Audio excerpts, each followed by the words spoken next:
ব্রাহ্মণবাড়িয়ার বড় হুজুরের রক্ত যেই জমিনে, ইমানদার ওলামাদের জমিনে, অতএব আজকে ব্রাহ্মণবাড়িয়ার জমিন থেকে কিশোরগঞ্জের ওই চূড়ান্ত বেয়াদব ফজলুর রহমানকে স্পষ্ট করে বললাম, তোর মতো বেয়াদব গত 100 বছরে বাংলাদেশে জন্মায় নাই।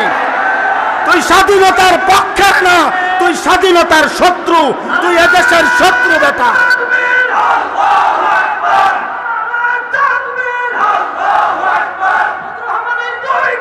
জুতা মারো তালে তালে।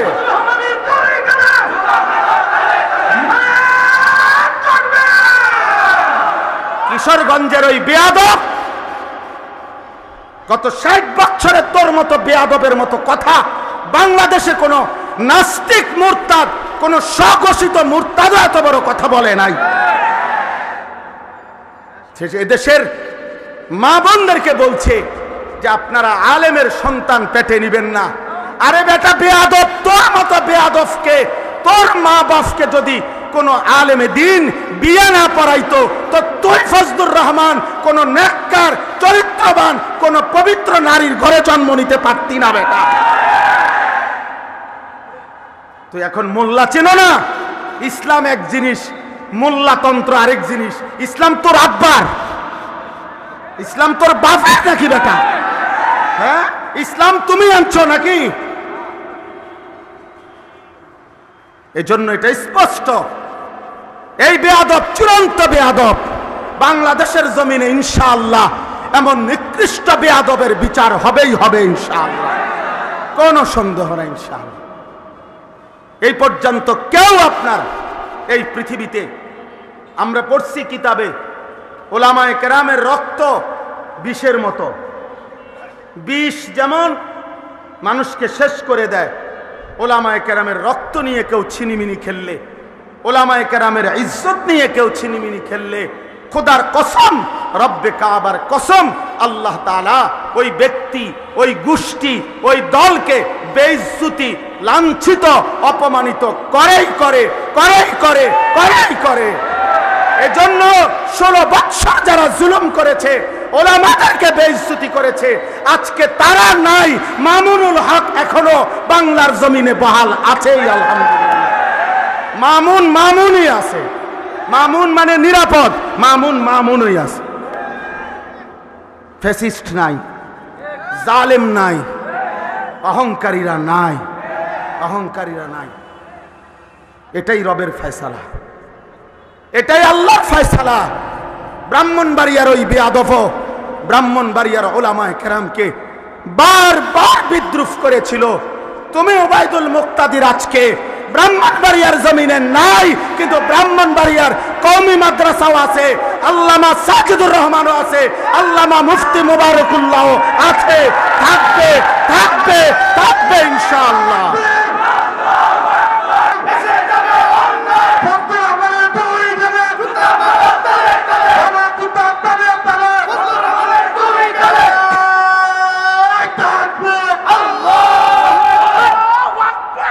এটা ভুলে গেলে চলবে না ইনশাআল্লাহ, ইনশাআল্লাহ বলেন ইনশাআল্লাহ।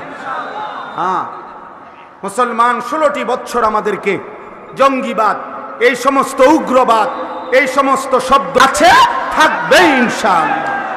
এজন্য জিহাদ থাকবে কিনা বলেন ইনশাআল্লাহ।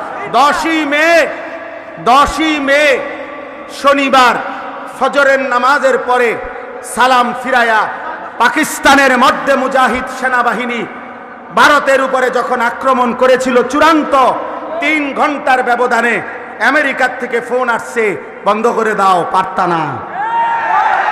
শেষ পর্যন্ত মোদি বন্ধ করে দিয়েছে। এজন্য যে রব্বুল আলামিন মোদিকে বেইজ্জতি করেছে, সেই ইনশাআল্লাহ। চলেন আমি আমার এই প্রথম কথায় আবার ফিরে আসি। সম্মানিত হাজিরিন, ইব্রাহিম আলাইহিস সালাম, আমি ওনার কথা বলতেছিলাম। ইব্রাহিম আলাইহিস সালাম মহান আল্লাহ পাকের নবী, আল্লাহ তাআলা তাকে অগণিত মর্যাদা দিয়েছেন। তাফসীরের মধ্যে আছে, হযরত আব্দুল্লাহ ইবনে আব্বাস রাদিয়াল্লাহু তাআলা আনহুমা বলছেন, আল্লাহ তাআলা ইব্রাহিম আলাইহিস সালামের মোট 30টা পরীক্ষা নিয়েছেন। কোন মুফাসসিরিনে কেরাম বলছেন আল্লাহ তাআলা ইব্রাহিম আলাইহিস সালামের 70টা পরীক্ষা নিয়েছে। এই সমস্ত পরীক্ষায় উত্তীর্ণ হয়ে ইব্রাহিম আলাইহিস সালাম চূড়ান্তভাবে গোল্ডেন এ প্লাস পাইছেন, মানে চূড়ান্তভাবে উত্তীর্ণ হয়েছে। এখন সংক্ষেপ একটা কথা হলো, পরীক্ষাগুলো ছিল কি বিষয়ে? এক বিষয়ে পরীক্ষা ছিল, মূলত একটা বিষয়। পরীক্ষার আইটেম ভিন্ন ভিন্ন, কিন্তু বিষয় একটাই। একটা বিষয় কি?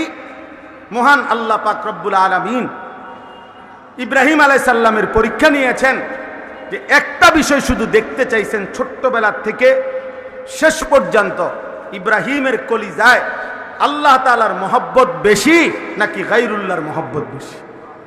মানে আল্লাহ ভিন্ন অন্য কিছুর ভালোবাসা 1 মিনিটের জন্য ইব্রাহিমের কলিজায় বেশি আসে কিনা, নাকি আল্লাহর ভালোবাসাই সর্বদা সর্বোচ্চ, এইটা আল্লাহ তাআলা ইব্রাহিম আলাইহিস সালামের মাধ্যমে পরীক্ষা করেছেন। এই জন্য ছোট্টবেলার থেকে একেবারে বাপ মার ঘরে, মূর্তি পূজক মা বাবার ঘর থেকেই তিনি পরীক্ষা দিছেন। বাবা মা মূর্তি পূজা করত, সেখান থেকে তিনি মূর্তির বিরোধিতা করে বাবা মাকে পর্যন্ত ছেড়ে দিয়েছেন। বলেছেন, কোরআনে আছে, ওনার আব্বা বলছে, ইব্রাহিম তুমি যদি মূর্তির বিরোধিতা না ছাড়ো, লা আরজুমান্নাকা, আমি তোমাকে পাথর মেরে মেরে ফেলবো, ওয়াহজুরনি মালিয়া, তেজ্য পুত্র করে দেব।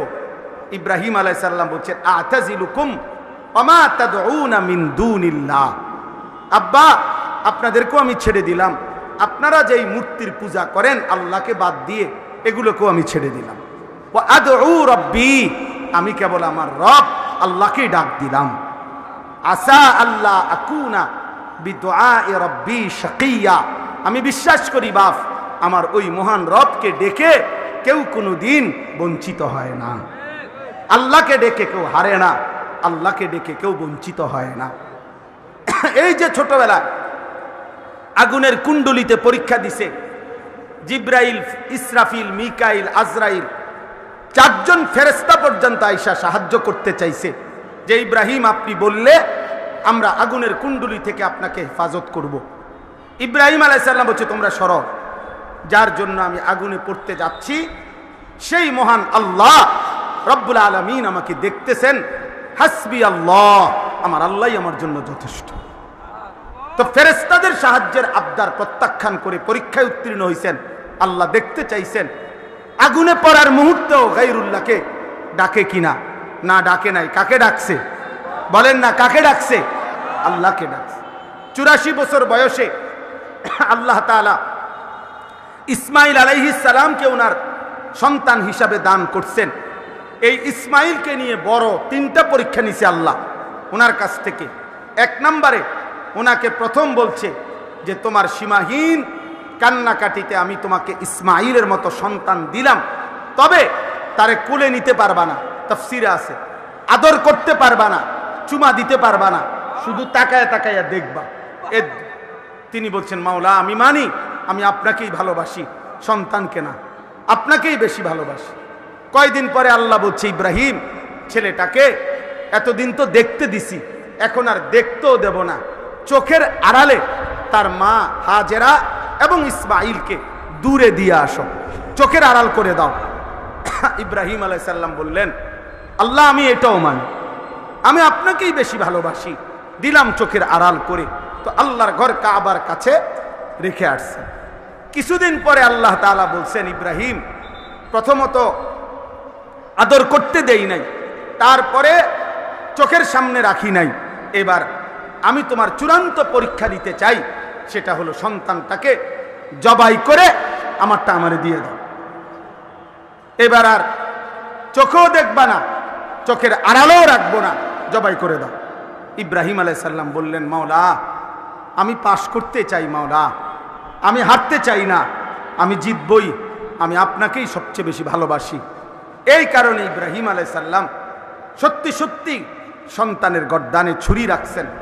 আল্লাহ তাআলা সেই চূড়ান্ত পরীক্ষায় আল্লাহ তাআলা উত্তীর্ণ ঘোষণা করছেন, কাদ সাদ্দাক্তার রুইয়া, হ্যাঁ ইব্রাহিম পরীক্ষায় কামিয়াব, তুমি সফল, তুমি কামিয়াব। এইভাবে আরো অনেক পরীক্ষা আছে।